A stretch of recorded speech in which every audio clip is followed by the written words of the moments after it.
Hai semuanya, selamat datang di Ngobras, ngobrol santai bersama RSJ Balung. Kita akan membahas hal-hal menarik tentang kesehatan. Saya akan membawa sobat sehat dalam perjalanan ini. Mari kita mulai. Bijaklah dalam menerima informasi, karena kebenaran adalah yang paling penting. Nah, sobat sehat tidak salah channel, karena saat ini kita hadirkan ahli untuk menyampaikan terkait dengan mitos dan fakta penularan HIV/AIDS. Jadi tonton videonya sampai dengan selesai, jangan lupa like, subscribe, dan tinggalkan sesuatu di kolom komentar. Baik, langsung saja kita sapa narasumber kita pada kesempatan hari ini. Ada Dr. Astu. Selamat pagi, dokter. Pagi, Mbak Dia. Selamat pagi. Gimana, dok? Sehat? Alhamdulillah. Alhamdulillah sehat. Kalau dokter itu nggak boleh sakit ya, dok ya? Dokter juga manusia. Dokter juga manusia. Tapi memang harus ikhtiar ya, supaya tetap sehat. Tetapi kalau dokter itu enaknya, kalau sedang sakit diperiksa sendiri, diobati sendiri, kemudian apa mungkin disuntik sendiri ya, dok ya? Itu tergantung sakitnya. Kalau sakit hati susah ya. Sakit hati, ya. Baik, sedikit perkenalan, Dr. Astu, beliau adalah salah satu dari 5 dokter spesialis yang ada di Rumah Sakit Daerah Balung. Yang untuk jadwalnya, sobat sehat bisa lihat di laman media sosial kami, ada Facebook, Instagram, kemudian ada web resmi Rumah Sakit Daerah Balung. Sebelum kita masuk ke topik utama, yaitu tentang mitos dan fakta penularan HIV, mungkin terlebih dahulu kita perlu tahu dulu nih beberapa istilah yang sering kita dengar. Ada HIV, ada AIDS, ada ODA. Mungkin bisa dijelaskan terlebih dahulu, dok. Mulai dari, ini orang sering salah kaprah ya antara HIV dengan AIDS. Jadi HIV ini saya pilah-pilah per hurufnya ya. Jadi HIV itu singkatan dari Human Immunodeficiency Virus. Pertama human, karena virus ini memang khas di infeksi di manusia. Memang beberapa primata seperti simpanse atau gorila memang bisa, tapi sifat virusnya sudah berbeda, Mbak Dia. Yang kedua imunodefisiensi. Jadi virus ini menyebabkan penurunan dari kekebalan tubuh. Virus kecil, virus itu lebih kecil daripada bakteri. Ukurannya berapa, Mbak Dia tahu? Sangat kecil ya, dok ya? Tidak terlihat oleh mata. Jadi misalnya kita punya rambut ya, rambut itu diameter rambut berapa? Rambut itu sudah kecil loh, dok. Lebih kecil lagi. Lebih kecil lagi. Jadi diameter rambut itu 70 mikron. Kalau virusnya ini 0,1, jadi 700 kali lebih kecil daripada diameter rambut kita. Sangat kecil sekali. Sedangkan AIDS itu adalah keadaan di mana kan tadi HIV ini menurunkan kekebalan tubuh. Pada satu titik itu kekebalan kita itu sudah tidak menurun sekali, sehingga ibarat kita itu sudah tidak ada benteng. Jadi muncullah gejala-gejala AIDS tadi. AIDS itu kan kepanjangannya Acquired Immune Deficiency Syndrome. Ada sindrom itu ada kumpulan dari gejala ya, dok. Jadi ibarat kita tidak punya benteng, infeksi yang dari luar itu masuk dengan bebas. Ada TBC, kemudian jamur dan lain, diare dan lain-lain. Sesuatu yang kecil tetapi bisa mengakibatkan sesuatu yang besar ya, dok ya. Penurunan daya tahan tubuh. Lalu bagaimana dengan penularannya, dok? Misalkan dari penderita A, kenapa bisa menularkan ke orang lain? Ini bagaimana cara penularannya, dok? Jadi ada beberapa penularannya namanya transmisi. Jadi ada beberapa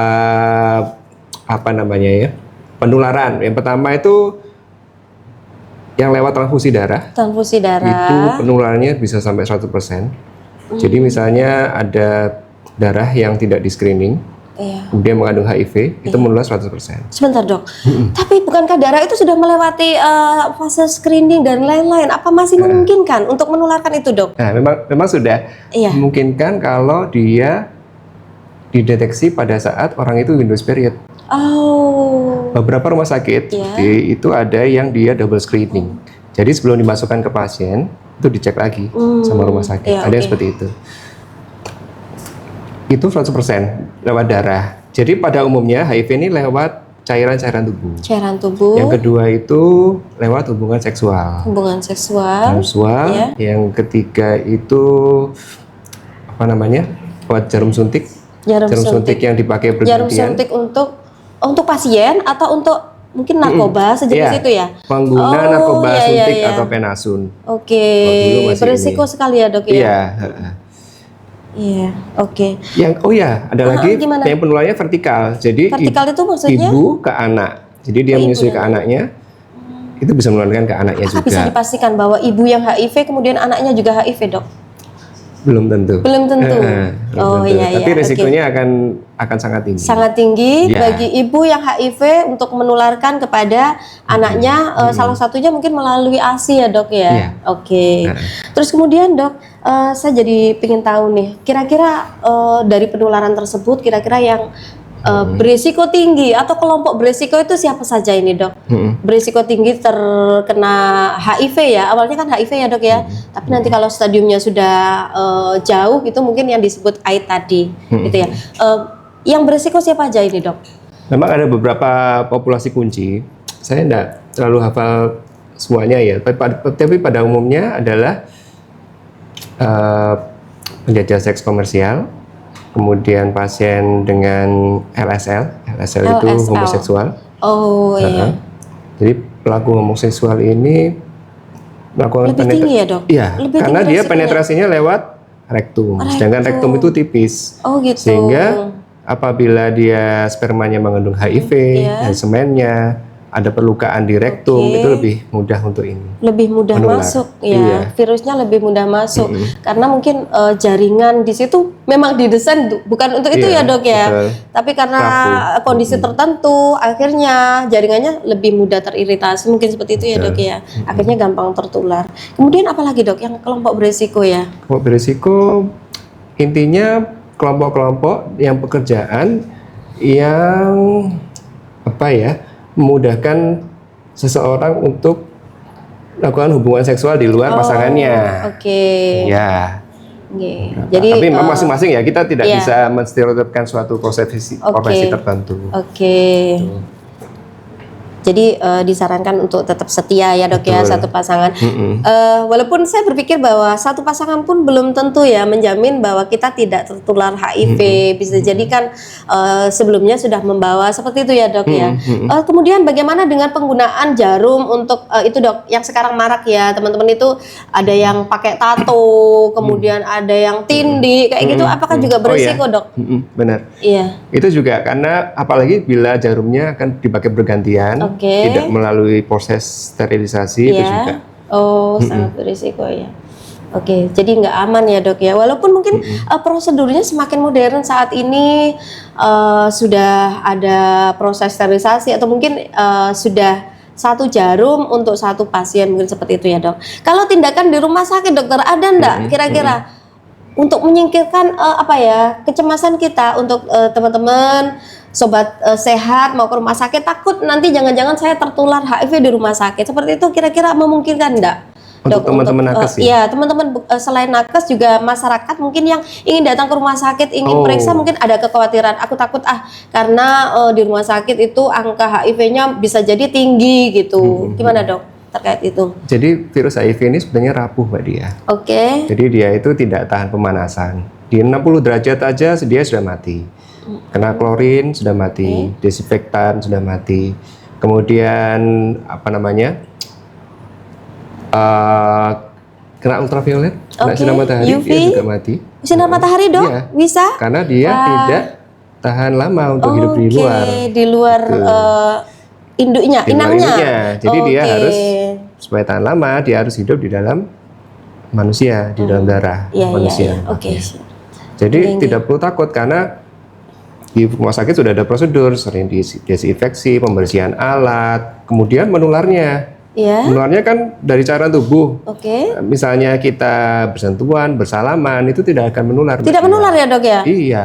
Wah, ini kadang kita jadi merasa sedikit takut ya ketika kita misalkan satu rumah mungkin dengan Iya. penderita HIV gitu, mungkin juga ada kekhawatiran. Nah, mungkin dari sini nanti lebih bisa memberikan edukasi kepada masyarakat bahwa penularannya tidak semudah itu, begitu ya dok Tidak ya. semudah itu Ferguson. Iya, jadi ketika virus itu sudah keluar dari tubuhnya, sepertinya sudah tidak sekuat saat dia ada di darah inangnya. Oke.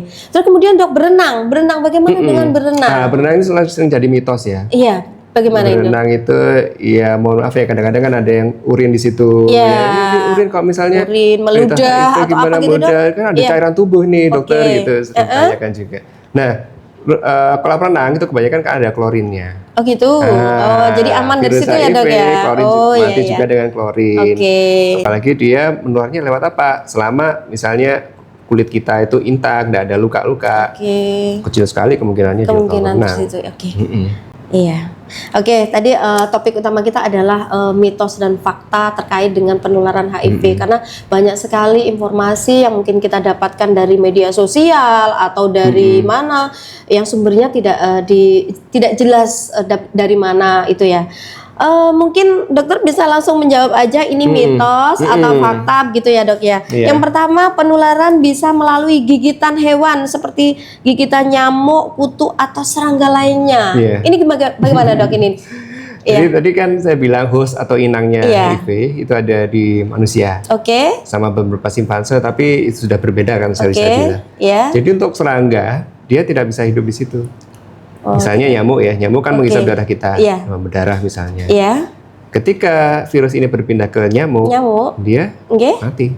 Oh mati ya dok ya? Iya. Jadi nggak bisa ya, misalkan dari Nggak bisa. pasien HIV digigit, kemudian terus menggigit saya gitu, nggak bisa ya Nggak dok ya bisa, menularkan karena dia ya? spesifik di spesies tertentu. Oke, nah itu berarti yang pertama ini mitos ya dok ya, mitos ya nggak benar ya teman-teman ya, Iya. sobat sehat ya. Kemudian yang kedua, interaksi fisik antar manusia yang tidak melibatkan pertukaran cairan tubuh seperti bersentuhan, berpelukan, berjabat tangan, cipika-cipiki atau tidur satu ranjang tanpa aktivitas seksual. Ini tadi sudah dibahas ya dok, sepertinya ini mitos ya dok ya. Mitos. Jadi benar-benar penularannya itu melalui yang tadi dokter sebutkan tadi ya. Sentuhan. Virus HIV beberapa memang ada yang kadarnya di air mata sama ludah. Air mata dan Tapi ludah. virus Tetapi- HIV yang berada di cairan ini itu tidak menular. Oh, kenapa dok? Iya. Kenapa? Karena tidak membawa virus mungkin seperti itu ya? Karena ya, jadi paling menular memang di cairan semen dan darah. Oke. Dari semua itu di darah dia memang yang paling Oke. paling tinggi. Buktinya tadi transfusi tinggi.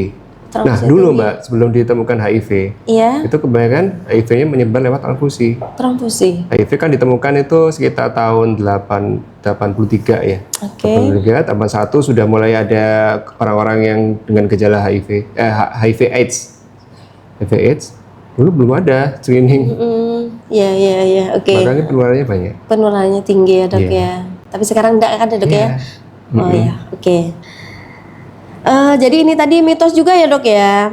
Kemudian yang ketiga, berbagi alat makan, saling pinjam pakaian. Nah ini dok, ini bagi teman-teman sobat sehat yang mungkin satu rumah ada yang didiagnosis HIV, mungkin kita bisa mengurangi kecemasannya. Ini sebenarnya mitos atau fakta begitu ya dok ya terkait ini. Berarti ini gimana dok? Berbagi alat makan apakah bisa menularkan HIV? Seperti tadi saya bilang kan dari ludah itu sedikit sekali virusnya dan sifatnya dia tidak menular lewat ludah. Jadi kemungkinan penularannya lewat situ nol. Oh Hampir nol nol. ya, 0% Iya. ya. Oke. Apalagi kalau piring itu kita cuci dengan alat cuci Sabun deterjen dan ya, deterjen. oke. Mati juga udah. Oke, Jadi berarti ini tidak- tadi mitos juga, mitos yang beredar di masyarakat. Oke, selanjutnya menggunakan kamar mandi atau toilet yang sama, sepertinya sama ya dok ya. Jadi ini juga termasuk mitos. Oke, selanjutnya air liur, air mata dan keringat yang tidak bercampur dengan darah dari orang-orang yang positif HIV ini tadi sudah dibahas bahwa itu adalah mitos juga. Kemudian aktivitas seksual yang tidak melibatkan pertukaran cairan tubuh, misalnya ciuman bibir, menggesekkan alat kelamin, dengan masih saling berpakaian lengkap. Apakah itu juga berisiko dok? Jadi memang nggak pernah ada yang meneliti bagaimana dengan Penciuman atau melakukan seks oral misalnya. Seks oral atau tadi menggesekkan tadi petting Iya, ya namanya. petting, iya, oke. Itu selama dia misalnya di rongga mulutnya tidak ada luka atau apa, kecil sekali kemungkinannya. Aman ya, Dok ya. Tapi Walaupun memang aman jangan dilakukan, tidak disarankan memang guys. ya. Untuk di asas kehati-hatian memang. Tetep, Soalnya tetep kita harus nggak pernah tahu hati-hati, kan, ya. kita di oral ini ada lukanya apa enggak. Oke, iya. Oke, penggunaan. Nah, ini Dok, ini yang beberapa waktu yang lalu sempat rame, yaitu penggunaan pembalut yang terpapar HIV. Ini apakah pembalut juga bekas bisa? apa pembalut baru? Pembalut baru. Baru. Pembalut baru yang nggak tahu ini informasi dari mana yang menyebar di masyarakat bahwa pembalut-pembalut itu sudah ditaburin atau apa gitu dengan virus HIV. Sepertinya gimana Dok? Ini apakah juga berisiko atau mungkin bisa gimana ya membuka wawasan sobat sehat semuanya bahwa itu adalah mitos atau fakta ini Dok? Jadi virus HIV tadi kan rapuh, Iya. jadi dia tidak tahan untuk di luar lama-lama. Oke. Jadi dalam beberapa menit atau jam dia sudah mati. Mati. Apalagi pembalut kan sudah mulai proses seperti kita alat kesehatan, mungkin sudah disterilisasi, sudah mulai proses yang Proses itu ya, steril Dok, ya. karena memang ada standarnya Mbak Dia. Oke. Iya, berarti mitos ya Dok ya? Iya. Iya, kita semua tadi yang kita sampaikan yang beredar ternyata mitos semua teman-teman. Oke, nah Sobat Sehat sekali lagi kami sampaikan ya untuk bijak menerima informasi karena kebenaran itu yang terpenting. Jangan mudah percaya sebelum tahu kebenarannya. Dan terima kasih Dokter Astu sudah banyak sharing dengan kita dan apa yang beliau sampaikan tentu saja sudah sesuai dengan update terkini perkembangan ilmu kedokteran ya Dok ya. Oke, kami informasikan juga untuk Sobat Sehat bagi yang ingin melakukan pemeriksaan atau berkonsultasi terkait dengan HIV bisa datang ke Klinik Kasih Sayang Rumah Sakit Daerah Balung dan yang menjadi prioritas kami adalah kenyamanan dan juga kerahasiaan data dari pasien. Ya. Selanjutnya sebelum kita tutup mungkin ada pesan khusus untuk Sobat Sehat yang menonton video ini Dok? Ya. Terkait dengan penularan HIV ini mungkin bisa ada sedikit pesan untuk Sobat Jadi Sehat. ada istilah itu mencegah itu lebih baik daripada mengobati Mbak Dia. Oke. Jadi ada singkatannya Ya. A, B, C, D gitu A, ya. B, C, D. Oke. Apa itu Dok? Abstinence itu artinya pengendalian diri. Pengendalian diri. Tidak melakukan kegiatan seksual yang menyimpang. Oke. Ya. Kedua itu be faithful, setia pada pasangan. Yang C itu bila terpaksa ya. Bila terpaksa. Memang tidak bisa Ditahan lagi. pakai Gejolak remaja mungkin ya Dok ya. Sudah bilangnya cuinta sekali begitu. pakai alat Alat kontrasepsi. pengaman. Oke. Yang ketiga tadi karena menularnya lewat jarum suntik, Oke. artinya no drugs. No drugs. No drugs. Oke. Terutama dari pertukaran jarum suntik. Ini ABC-nya tadi ya Dok ABCD, ya. Oke. D-nya drugs. Tuh teman-teman, ingat ABCD-nya ya. Oke, selanjutnya terima kasih banyak untuk sharing ilmu yang sangat bermanfaat pada kesempatan hari ini Dokter Astu. Sama-sama, Mbak Dia. Sampai jumpa lagi pada acara podcast selanjutnya. Dan kami sangat menunggu kehadiran Dokter Astu di sini kembali lain waktu ya. Siap. Dan untuk Sobat Sehat, bagi yang ingin bertemu konsultasi bersama Dokter Astu, bisa datang ke layanan klinik kami di Poli Penyakit Dalam Rumah Sakit Daerah Balung yang buka setiap hari Senin sampai dengan Jumat jam 8 sampai jam 12 siang. Kami tunggu kedatangannya dan selanjutnya sampai jumpa pada topik menarik lainnya dalam ngobrol santai bersama Rumah Sakit Daerah Balung. Bye bye. Terima kasih Dokter Astu. Ya.